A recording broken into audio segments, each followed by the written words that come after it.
계신 분 인사하겠습니다. 예수님은 그리스도이십니다.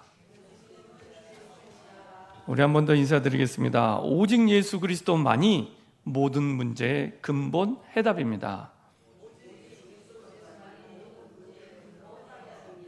네, 인사가 길어지니까 어렵죠? 짧게 하겠습니다.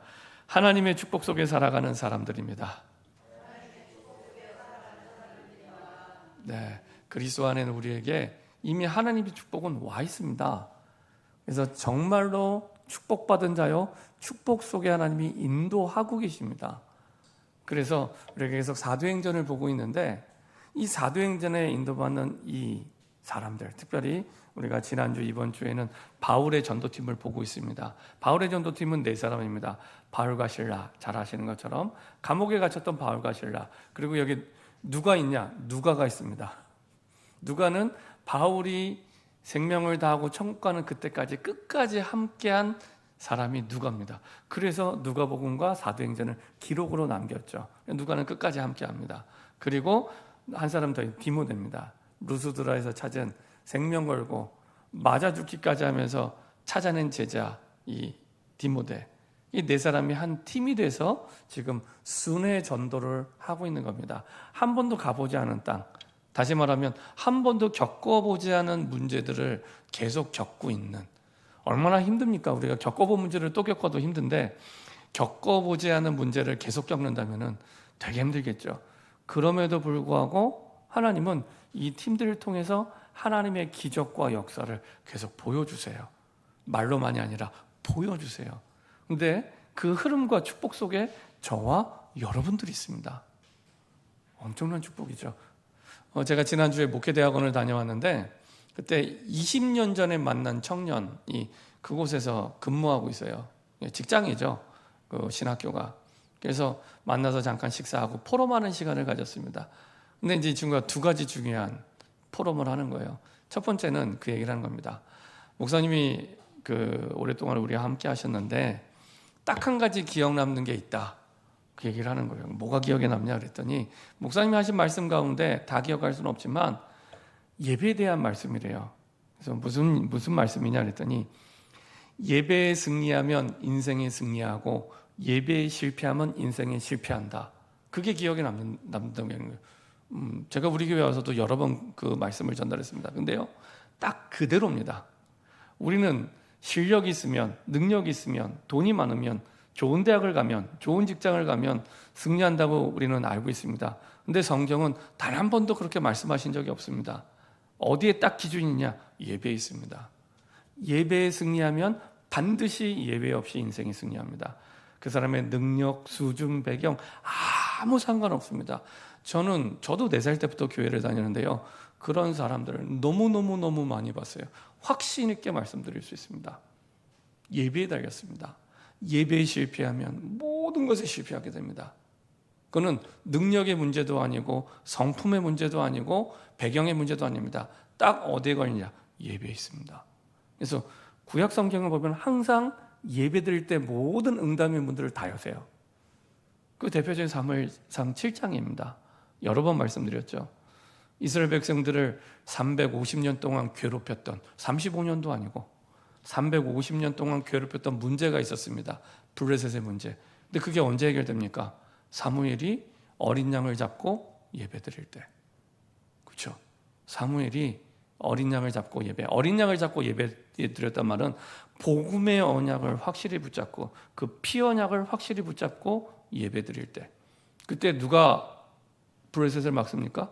하나님이. 이스라엘 백성이 막는 게 아니라 이스라엘 백성에게는 보고만 있습니다. 아, 맞네, 하나님이 하시네, 보기만 했지 한 게 아무것도 없어요. 한 게 아무것도 없어요. 이스라엘 백성들이 예배에 참여해서 보고 있을 때 하나님께서 이스라엘 목전에 눈앞에서 블레셋을 치시는 걸 보여주세요. 이게 예배입니다. 우리가 예배 드릴 때 우리 두고 온 현장에 흑암이 무너지고요, 응답의 문들이 열리게 됩니다. 이게 예배입니다. 근데 그거를 기억하고 있더라고요, 청년이. 그리고 또 한 가지는 이제 본인의 직장에서 있었던 응답을 얘기를 해줬습니다. 이 약속을 붙잡고 인도받다 보니 이제 어느 날 직장의 후배 여직원이에요. 후배가 굉장히 어두운 얼굴로 출근했답니다. 그래서 물어봤대요. 왜 이렇게 얼굴이 어둡냐? 그랬더니 자기 동생이 정신문제가 왔대요. 동생이. 그래서 집을 나갔다 들어왔다 나갔다 들어왔다. 정신문제가 있으니까 나갔다 들어왔다 그런 거예요. 얼마나 참 언니로서 마음이 아프겠습니까? 근데 이제 그 학교에서 기숙사 생활을 하다 보니까 월요일부터 금요일까지 이제 직장이지만 이제 여기 집에 가지 못하고 머물러 있어야 되는 거예요. 그 가운데 이제 그 청년 만났던 청년이 어떻게 했냐? 그럼 나랑 같이 예배드리자 매일 저녁. 그래서 기도 수첩을 가지고 매일 말씀을 보고 그리고 그 주신 말씀을 기도 제목으로 바꿔서 기도했답니다. 그렇게 40일을 작정하고 집중했대요. 그러면 어떤 일이 일어났냐? 아무 일도 안 일어났습니다. 아무 일도 안 일어났습니다. 그러면 이제 아무 일도 안 일어나면 보통 사람 같으면 안 하잖아요. 근데 또 시작한 거예요. 그리고 또 매일 저녁마다 이제 기도서 가지고 말씀 보고 그리고 말씀대로 기도 제목 붙잡고 그리고 쭉 한 겁니다. 근데요 어느 날 그 동생이 병이 나아버렸어요. 병이 나아버렸어요. 근데 저는 참 그 얘기를 들으면서 예전 같으면 그렇지 낫겠지 그런가 보다 할 텐데 제 마음이 어떤 마음이 들었냐면 아니 그 여동생이 40일을 집중한 것도 아니고 그 언니가 한 거잖아요. 직장 동료와 함께. 근데 동생 병이 나아버렸어요. 동생 병이 나아버렸어요. 그러면서 진짜 하나님이 하시는구나. 그리고 진짜 가정의 그 한 사람, 직장의 그 한 사람으로 충분히 살릴 수 있구나. 가정을, 가문을, 직장을. 나중에 이제 이 가정에 이제 동생은 나았는데 아버지가 또 병에 걸린 거예요. 그랬더니요 배운 대로 아버지 나랑 같이 40일 같이 예배드리자고. 그리고 줌으로 갈 수는 없으니까 줌으로 예배드리는 거예요. 그걸 보면서 한 사람이 이렇게 가정을 살리고 직장을 살리고 이것이 계속 전달되는구나. 이 축복과 성령이 역사하실 수밖에 없는 능력의 그 축복 속에 하나님이 저와 여러분들을 부르신 거예요. 특별한 거, 대단한 게 아니라 누구나 다 하는 기도, 누구나 다 하는 찬양, 누구나 다 하는 예배, 그게 답이에요. 그게 답이에요. 답. 다른 게 답이 아니라 하나님은 우리에게 답을 그거를 주신 거예요. 그거 하면 되는 거예요. 그거 하면서 하나님 내게 주신 복음이 맞구나 하면서 복음을 누리시면 됩니다. 근데 사단은 그것만 못하게 해요. 신기하고 놀랍죠. 다른 거 다 하는데 그것만 못하게 해요. 밥도 먹고 잠도 자고 일도 하고 사람도 만나고 유튜브도 보고 인터넷도 하고 다 하는데 그것만, 그렇죠? 그것만. 이 사단이 얼마나 강하게 공격하는지, 그렇죠? 그래서 우리는 사단이 가장 싫어하는 것만 하면 됩니다. 사단이 싫어하는 것만 하면 반드시 승리합니다. 그게 예배. 그리고 감옥 안에서 바울과 실라가 아무것도 할 수 없는 감옥 안에서 했던 기도와 찬양. 그렇죠? 우리가 아무것도 할 수 없을 만큼 지치고 힘들 때가 있습니다. 그때 우리가 붙잡아야 될 것, 기도와 찬양. 그때 우리의 영적 무기력이 떠나가게 되고요. 영적 무능력, 이게 세상의 무능력과 연결이 됩니다. 떠나가게 되고요. 가난이 떠나가게 되고 하나님이 주신 응답이 시작이 됩니다. 그렇죠? 감옥 안에서 바울과 실라가 주 예수 그리스도를 믿는 믿음으로 기도했는데 다 알잖아요. 찬양했는데 그때 진짜 응답과 역사가 시작이 됩니다. 그래서 그 응답의 축복의 흐름 속에 하나님이 저와 여러분들을 부르셨습니다. 그래서 우리는 하나님의 축복된 인생의 여정 속에 있습니다. 어떤 문제가 와도 괜찮아요. 아무 상관없습니다. 십자가에서 이미 모든 문제를 끝내시고 우리를 거기서 건져주셨기 때문에 그 복음의 언약 속에 우리가 있기 때문에 아무 상관없습니다. 그래서 우리 인생의 서론, 이때는 아무 역사도 일어나지 않지만 가장 중요한 발판, 복음의 언약을 붙잡는 시간입니다. 그때 우리 인생에 영원하고 완전한, 특별히 흔들릴 수 없는 발판이 딱 마련됩니다. 이게 사도행전 1장 1절부터 8절이죠. 그래서 이 부분이, 이 말씀이 맞다는 걸 보여주는 게 사도행전 2장부터 28장입니다. 이게 이론이나 관념이나 막연한 추측이 아니고 실제라는 겁니다. 실제. 그래서 2장부터 28장까지 이게 실제 어떻게 하나님이 역사하시는지를 보여주시는 거예요. 그 응답의 축복 속에 저와 여러분도 있는 겁니다. 실제 응답 속에 있는 겁니다. 그래서 그 복음의 언약을 붙잡고 우리 있는 현장에서 기도가 시작될 때 그 역사가 시작이 됩니다. 본론은 뭡니까? 하나님 우리를 증인 되게 하시는 거예요. 우리 능력 수준과 아무 상관없이. 그래서 사도행전 1장 8절은 증인이 되리랍니다. 되리라. 하리라가 아니라 네가 해야 돼 이게 아니고 되리라. 네 능력, 수준, 배경, 문제, 크기와 아무 상관없이 되리라. 그렇죠? 그래서 우리를 증인되게 하나님이 만들기를 원하시는 거예요. 그래서 부르신 거예요. 그 축복 속에 부르신 겁니다. 그러면 왜 이런 조건 없는 축복을 우리에게 주셨습니까? 하나님의 결론이 있습니다. 세계복음화. 그렇죠? 기승전 세계복음화.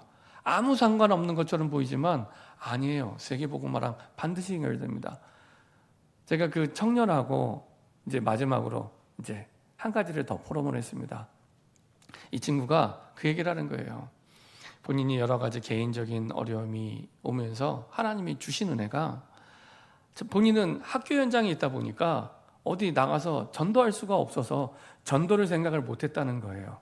그러다가 본인의 개인적인 어려움 때문에 기도하다가 내가 전도할 수 있다고 생각을 한 거예요. 그러면서 그 학교 앞에 보면은 필름 공장이 있습니다. 필름 공장. 이게 냄새가 나요. 저는 잘 모르는데 학교에 이제 매일 살면서 근무하다 보니까 냄새가 스물스물 올라온대요. 근데 맨날 이렇게 냄새가 나니까 저 공장 좀 없어졌으면 좋겠다. 이 공기를 오염시키고 이렇게 생각을 했대요. 그러다가 생각이 바뀌었잖아요. 전도를 생각하잖아요. 그러니까 그 공장에서 일하는 사람이 다르게 보이더래요. 보니까 다민족이 와 있는 거예요. 네. 태국 사람, 베트남 사람 이렇게 와 있는 거예요. 이 사람들에게 복음을 전해야겠구나. 근데 그냥 전할 수 없잖아요. 근데 이 친구가 한국어 자격증이 있어요. 가르칠 수 있는. 내가 저 사람들한테 한국어를 가르쳐 줘야겠다. 그것 때문에 하나님 나에게 자격증을 준비하게 하셨구나. 이게 계속 깨달아지더래요. 그래서 제가 거기에 이제 한 가지 더 얘기해 줬습니다. 혼자 하지 말고 학교를 통해서 정식으로 공문을 보내라. 그러면은 개인과 개인이 아니라 학교라는 기관과 회사가 연결되는 거예요. 이게 왜 중요하냐면 네가 혼자서 하는 게 아니라 학교가 배경이 되면은 더 크게, 더 중요하게 네가 사역을 할 수가 있다. 그래서 아예 그 회사 직원 전체 한국어 교육을 시켜주겠다. 이게 왜 중요하냐면요. 제가 얘기를 해줬습니다. 그 전에 그 한동훈 씨가 법무부 장관을 할 때 그 제주도에서 우리나라 CEO를 모아놓고 강연을 했습니다. 그때 뭐라고 얘기를 했냐면 본인이 우리나라의 외국인을 보낸 나라의 총리들한테 질문을 했대요. 질문. 당신네 사람들이 우리나라에 와 있는데 당신들이 만약에 우리나라에 있다면 정말 뭐 해주면 좋겠냐? 뭐 해주면 좋겠냐? 이런 질문을 했대요. 근데 이구동성으로 이 대통령들이 똑같은 말을 했대요. 우리나라 사람들이 네 나라 가 있는데 말 좀 가르쳐줘라. 말 좀 가르쳐줘라. 언어를 가르쳐줘라. 그게 당연한 게 우리나라 사람이 해외 가면 가장 어려운 게 말입니다. 말이 통해야 뭘 하죠. 말이 통해야 공부를 하고 말이 통해야 일을 하든지 말이 통해야 제대로 살아가잖아요. 그러니까 마찬가지로 그 사람들도 우리나라 와서 말이 안 통하는 게 제일 어렵대요. 그래서 말을 좀 가르쳐 다오. 이 얘기를 했답니다. 그걸 이제 한동훈 씨가 이제 기업 CEO들 모여 있는 자리에서 얘기를 해준 거예요. 여러분들 회사에 외국인 근로자가 많이 왔고 앞으로도 계속 들어올 텐데 말을 배울 수 있도록 도와줘라. 그게 애로사항이다. 이제 그 얘기를 해줬어요. 분명히 그 회사의 가장 애로사항, 거기 와서 일하는 사람들의 가장 애로사항도 말을 못하는 거다. 말이 안 통하는 거다. 우리나라에 와서 돈은 벌어야겠는데 그거를 도와줘라. 돈 받지 말고. 돈 받지 말고 재능 기부로 돈 받지 말고. 얼마나 좋아하겠냐. 기업의 CEO도 좋아하고 그 다음에 그 직원들도 좋아하고 그렇죠? 해줘라. 그리고 우린 뭐만 하냐. 그 현장에 예비된 영혼만 살리면 된다. 제자만 찾으면 된다. 그리고 학교 가면 좋은 게 그 덕평에 회사가 그 한 곳만 있는 게 아니라 엄청 많아요. 물류회사가. 제가 20년 전에 학교 다닐 때보다 얼마나 많이 늘어났는지 몰라요. 지도가 바뀌었어요. 회사도 너무 많고 근데 거기에 외국인들도 그만큼 많이 와 있는 거예요. 그 사람들을 살릴 수 있는 거다. 덕평 전체를 살릴 수 있는 거다. 그리고 장점이 뭐냐. 그 RTS 신학교에는요. 외국인 사명자들이 또 와서 공부하고 있어요. 나라별로 사명자들이 와서 우리나라 신학교 와서 공부할 정도면은 사명자잖아요. 신학생들인데 그 나라 외국인 신학생들이 꽤 와서 공부해요. 그 친구들은 또 그 사명 가지고 여기서 자기 나라 사람들을 도와주고 살릴 수 있는 거예요. 그래서 학교를 통해서 그 한 회사만 바라보지 말고 전체를 바라보고 기도하고 준비하고 사역을 해라. 그렇게 얘기를 했습니다. 예전에는 그게 전혀 안 보였어요. 그리고 또 학교에서는 학기마다 전도 캠프를 해요. 그때마다 아예 한 팀은 거기로 보내라. 얼마나 좋습니까? 너무 하나님의 계획과 맞는. 근데 이전에는 본인이 그런 게 하나도 안 보였대요. 근데 조금 눈이 바뀌고 생각이 바뀌었을 뿐인데 하나님이 길을 보여주시고 깨닫게 하시는 거예요. 그렇죠? 이게 종이 한 장 차이입니다. 그냥 예배드리고 기도했을 뿐인데 하나님이 눈을 바뀐 게 아무것도 없어요. 그 필름 회사 그대로 냄새나게 계속 일을 하고 공장을 돌리고 있어요. 똑같아요. 근데 눈이 바뀌었을 뿐인데 생각을 바꾸고 모든 게 달라 보이는 거예요. 하나님의 준비된 응답이 보이기 시작한 겁니다. 그렇죠? 바울 전도팀도 마찬가지입니다. 보통 사람 같으면은 아니 내가 죄 없이 어떻게 두들겨 맞고 감옥에 가. 근데 하나님께서는 그 속에 구원을 예비하시고 하나님의 일들을 완벽하게 이루시죠. 그 완벽한 축복의 도구가 뭐냐? 말씀을 누리고 전달하는 겁니다. 말씀 속에 있습니다. 말씀을 누리고 전달할 때 그 모든 것들이 눈이 열리기도 하고 답이 되기도 하고 그 속에서 살아나기 시작해요. 말씀이 전달될 때. 그래서 데살로니가 교회의 축복 응답 어떤 교회냐? 한마디로 말씀을 전달하는 교회, 말씀의 능력이 나타난 교회예요. 그래서 3주 동안 바울 전도팀이 사역을 했는데 한 교회가 세워진 3주. 그 에베소에서는 2년이었고요. 그 다음에 이전 이 빌립보 지역에서 훨씬 더 긴 기간이었습니다. 근데 3주 만에 그 지역에 하나님께서 응답의 문들을 여셨다는 얘기는 그만큼 하나님의 말씀이 풍성하게 능력으로 나타난 지역이었습니다.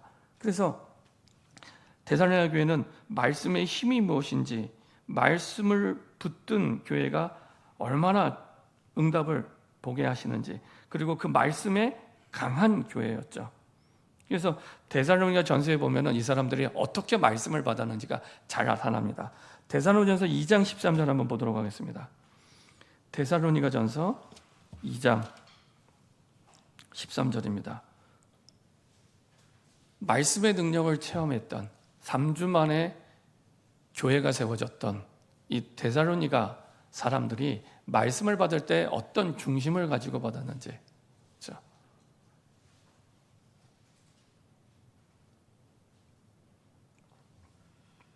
같이 한 목소리 합독 하겠습니다. 이러므로 우리가 하나님께 끊임없이 감사함은 너희가 우리에게 들은 바 하나님의 말씀을 받을 때 사람의 말로 받지 아니하고 하나님의 말씀으로 받음이니 진실로 그러하도다. 이 말씀이 또한 너희 믿는 자 가운데 역사하느니라. 어떻게 받았다고요? 사람의 말로 받지 않고 하나님의 말씀으로 받으니. 이 강단에 저 말고 누가 서든지, 전도사님이 서든지 누가 서든지 성경을 가지고 선포한다면 이렇게 받으셔야 되는 겁니다. 중이 말하는 불경이 아니라 성경을 가지고 하나님의 말씀을 전달한다면 이렇게 받아야 되는 거예요. 제가 서든지 전도사님이 서든지 누가 서든지, 내가 좋아하는 사람이 서든지 내가 싫어하는 사람이 서든지 누가 서든지 성경을 가지고 말씀을 전달한다면 이렇게 받아야 됩니다. 이게 데살로니가 사람들의 말씀을 받는 중심이었습니다. 내가 좋아하는 사람이 서면 듣고 내가 싫어하는 사람이 듣지 않고, 그게 아니고요. 하나님의 말씀을 전달한다면, 성경을 가지고 하나님의 말씀을 전달한다면 사람의 말로 받지 아니하고 하나님의 말씀으로 받음이니. 그렇죠? 그때 너희 믿는 자 가운데서 역사하시느니라. 그때 어떤 일이 일어납니까? 데살로니가서 1장 5절 보면 데살로니가 교회에 이렇게 얘기합니다. 이는 우리 복음이 너희에게 말로만 이르는 것이 아니라 능력으로 나타나기 시작합니다. 이때 말로만이 아니라 또한 능력과 성령과 큰 확신으로 된 것입니다. 능력과 성령과 큰 확신으로 이렇게 말씀을 받았더니 그 현장에 복음의 능력이 나타나는데, 능력과 성령과 큰 확신, 이거는 말씀이 전달될 때 나타나는 일입니다.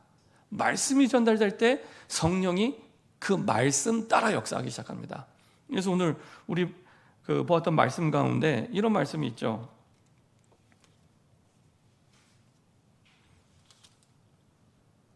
이런 말씀이 있습니다.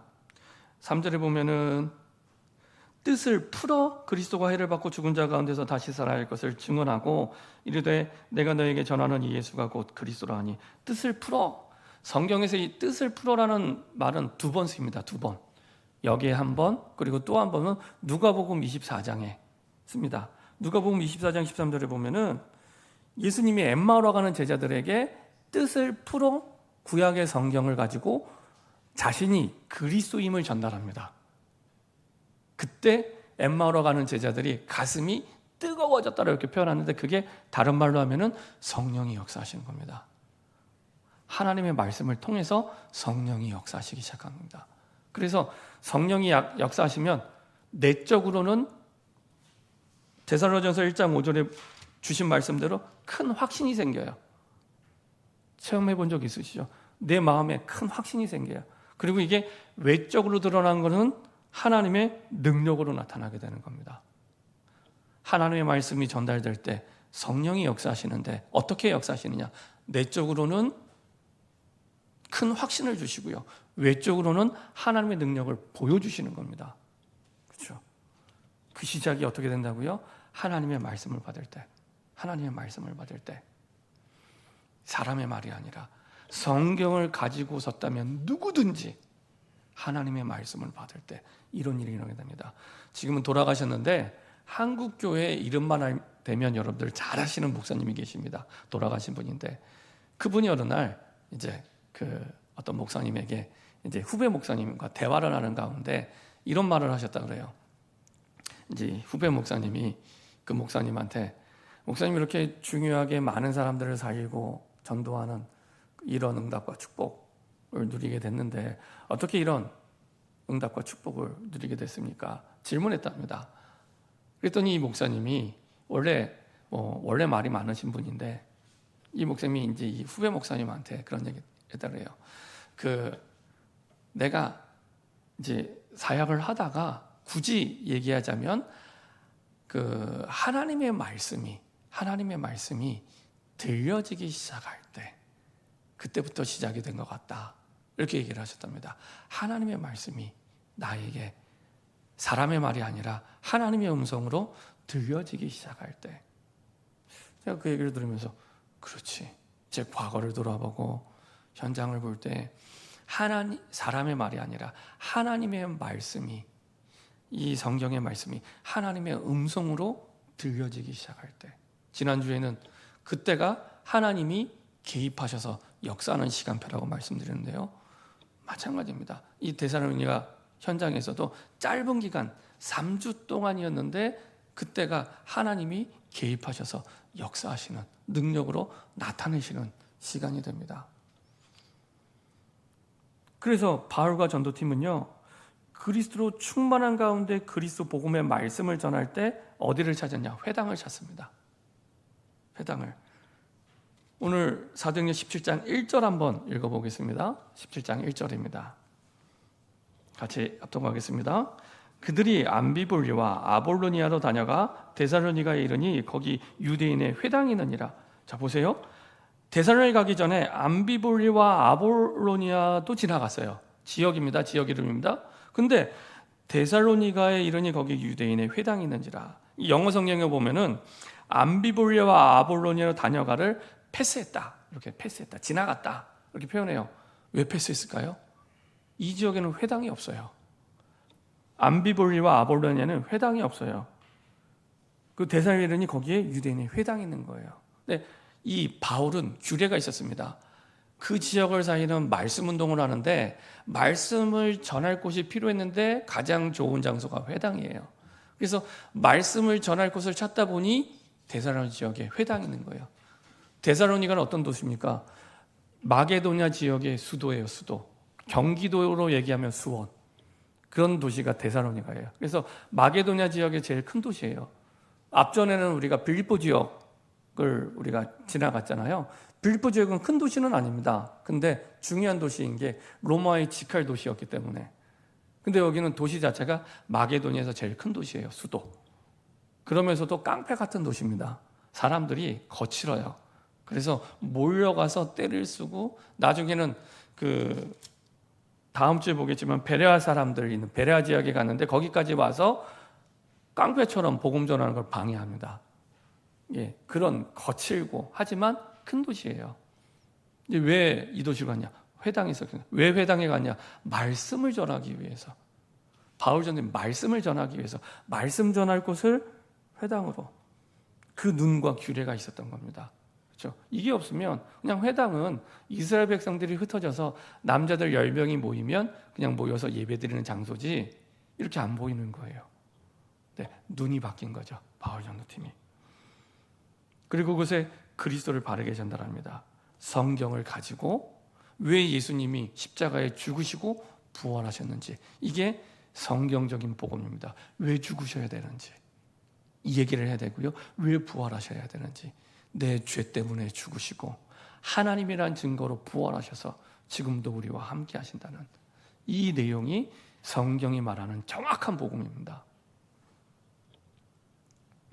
그래서 이유 있는 복음을 전달했던 겁니다. 이유 있는 복음. 그렇죠? 하나님 우리에게 이 이유 있는 복음을 주셨고, 이 이유 있는 복음이 전달될 때 그 현장에 하나님의 나라가 임하고 하나님께서 역사하기 시작합니다. 하나님의 나라는요, 우리가 하나님의 나라하면 되게 막연한데 하나님의 말씀이 전달될 때 하나님의 나라가 임하게 됩니다. 말씀은 곧 하나님이기 때문에 말씀이 전달되는 것은 하나님의 말씀으로 통치가 시작이 되는 거예요. 여러 번 말씀드렸던 대로 왕국은 왕의 말로 다스려지는 거잖아요. 하나님의 나라는 하나님의 말씀으로 다스려지는 겁니다. 이게 먼저는 내 안에, 그리고 나아가게 된 모든 곳에 말씀이 전달되면서 그곳에 하나님의 통치가 이루어지고 나라가 이루어지게 되는 겁니다. 자, 누가복음 17장 21절 한번 보겠습니다. 누가복음 17장 21절입니다. 성경적으로도 굉장히 중요한 말씀인데요. 누가복음 17장 21절, 하나님의 나라에 대해서 구체적으로 말씀하시는 장면입니다. 하나님의 나라. 예수님의 말씀의 주제는 하나님의 나라였습니다. 그래서 마지막 40일 동안 집중적으로 하나님의 나라에 관해서 말씀하시는데요. 자, 누가복음 17장 21절 같이 한 목소리로 합독하겠습니다. 또 여기 있다 저기 있다고도 못하리니 하나님의 나라는 너희 안에 있느니라. 너희 안에 있느니라. 이게 영어 성경에 보면은 within you, 당신 안에. 이렇게 표현되어 있고요. 또 다른 영어 성경에 보면은 among you, 관계 속에 임하게 된다고. 그렇죠? 이게 하나님의 말씀이 내 안에 담길 때 하나님의 나라가 이루어지게 되는 겁니다. 하나님의 왕국이. 그리고 그 관계 속에 내가 관계하는 가족, 직장의 동료 속에 하나님의 나라가 구체적으로 임하게 되는 겁니다. 그래서 말씀이 전달되는 게 이만큼 중요합니다. 말씀이 내게 임할 때 하나님의 나라가 임하게 되는 거고요. 말씀이 전달될 때 나와 그 사람 사이에 하나님의 나라가 임하게 되는 겁니다. 이렇게 되면 어떻게 되냐? 오늘 우리가 보았던 말씀 가운데 예수 믿는 사람들이 얼마나 대단한 사람들인지에 대해서 잘 나타나 있는 말씀이 있습니다. 우리 5절 6절 17장 5절 6절 한번 보도록 하겠습니다. 사도행전 17장 5절 6절. 그는 그 당시 그 데살로니가 지역에 있는 불신자들이 예수 믿는 사람들을 평가하는 내용입니다. 얼마나 대단한 사람들이었는지. 5절 6절입니다. 같이 합독하겠습니다. 그러나 유대인들은 시기하여 저자의 어떤 불량한 사람들을 데리고 때를 지어 성을 소동하게 하여 야손의 집에 침입하여 그들을 백성에게 끌어내려 찾았으나 발견하지 못하며 야손과 몇 형제들을 끌고 읍장들 앞에 가서 소리질러 이르되 천하를 어지럽게 하던 이 사람들이 여기도 이르매. 그러니까 5절 보면은 이 사람들이 얼마나 깡패 같은 사람들인지 나타나 있죠. 불량한 사람들입니다. 이 사람들 남의 집에 침입하여, 왜냐하면 야손의 집에서 지금 예배드리고 있었거든요. 야손의 집에서 예배드리고 있었는데 거기 침입해서 소란을 피웠던. 근데 그 사람들이 뭐라고 얘기하냐? 거기 모인 사람들에 대해서 소리질러 이르되, 얌전하게 얘기한 것도 아니에요. 관리들 앞에서. 그러니까 우리말로 하면은 동사무소 같은 데 가서 완전히 행패를 부리는 거죠. 그래서 깡패 같은 사람들이라 얘기를 한 건데, 천하를 어지럽게 하던 이 사람들이 여기도 이름에 천하를 어지럽게 했대요. 이 천하를 어지럽게 했던 말이 영어 성경에 보면은 그 현장을 뒤집어 놨다 이렇게 표현됐습니다. 현장을 뒤집어 놨다. 그러니까 복음을 전하는 곳마다 그 현장이 복음으로 뒤집어지는 거예요. 우리에게 말씀이 전달될 때 그런 능력과 역사가 보장되어 있고 나타나기 시작하는 거예요. 현장을 뒤집는 거예요. 성경의 표현에 그렇게 표현됐습니다. 이제 현장을 뒤집는 사람들이 여기에도 이르렀다 이렇게 표현하고 있는 겁니다. 근데 이게 시대마다 보면은 똑같아요. 그 복음이 들어가는 곳마다 모든 계급이 깨트려지고, 그리고 가장 민주적인, 가장 복음적인 나라로 바뀌어지게 되죠. 미국도 마찬가지로 흑인을 해방했던 것도, 그 계급이 깨트려진 것도 사실은 성경의 말씀을 붙잡고 링컨을 통해 이루어지게 됐고요. 우리나라도 마찬가지입니다. 우리나라도 1900년 초만 하더라도 사실은 여자분들은 학교 가서 아예 공부를 안 가르쳤어요. 배우지 못하겠습니다. 그랬는데 복음이 들어오면서 선교사님들이 가장 먼저 학교를 세우는데 여학교를 세운다니까요. 그 대표적인 학교가 어디입니까? 스크랜튼 여사가 세운 이화여대. 그렇죠? 스크랜튼 여사 이화여대 학교를 세워요. 그래서 여자들이 학교 와서 배우고 공부할 수 있도록. 이게 성경에서 나온 사상이고 성경에서 나온 하나님의 응답입니다. 그렇죠?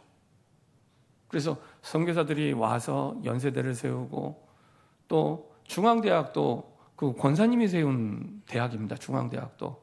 그래서 처음 중앙대의 시작도 중앙기독유치원에서 시작이 돼요. 권사님 한 분이 학교를 시작한 겁니다. 그러니까 우리나라의 중요한 학교들 가운데 이 기독교에서 세운 학교들이 많아요. 한양대를 세운 그 학교에 처음에는 한양대학교 안에 교회가 있었어요. 세종대학교도 학교 안에 교회가 있었어요. 지금은 없어요.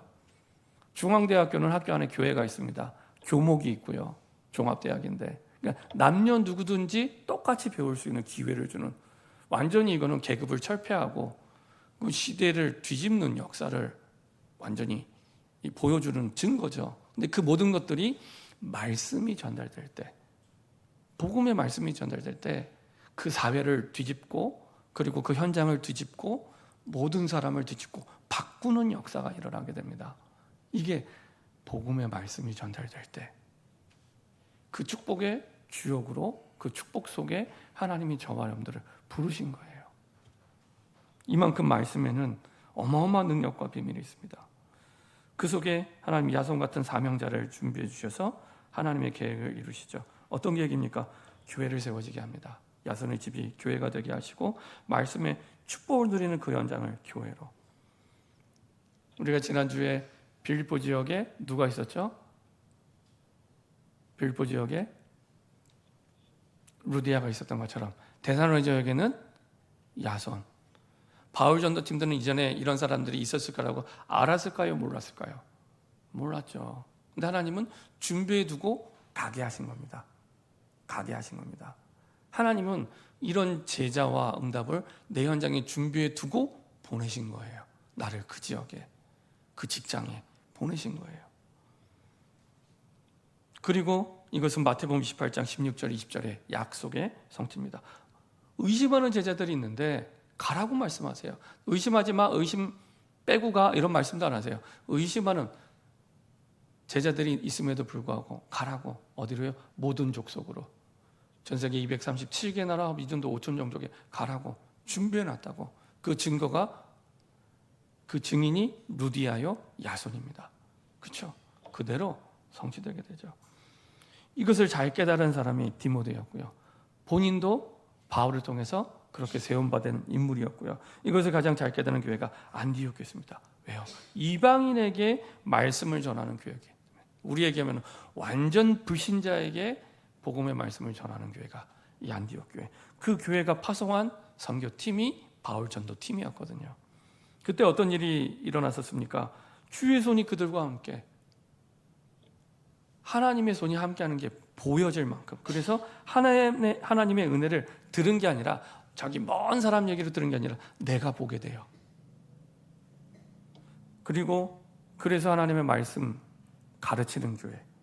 그래서 비로소 그리스도인이라, 비로소 초대교회 시작한 지가 언젠데 비로소 그리스도인이라 처음으로 일컬음을. 이거는 불신자가 붙여준 별명입니다. 야, 너 진짜 예수 믿는 사람이구나. 진짜 썬데이 크리스찬이 아니라 진짜 예수 믿는 사람이구나. 성경대로 믿는 진짜 예수 믿는 사람, 이 얘기입니다. 그리고 이때 하나님은 빛의 경제를 쏟아부어 주세요. 앞부분 다 빼고 빛의 경제만 바라면 그게 오겠습니까? 그렇죠? 앞부분의 응답을 받을 때 빛의 경제는 따라오는 겁니다. 천하의 흉년이 들었는데 하나님이 안디옥 교회만 축복하세요. 예루살렘 교회를 도울 만큼. 그렇죠? 결론입니다. 데살로니가 교회는 하나님의 말씀을 누리고 전하는 교회. 데살로니가 2장 13절에 있는 말씀대로 사람의 말로 받지 않고 하나님의 말씀으로 받고 전했을 때 능력과 성령과 큰 확신이 보여진 경기. 복음이 말로만이 아니라.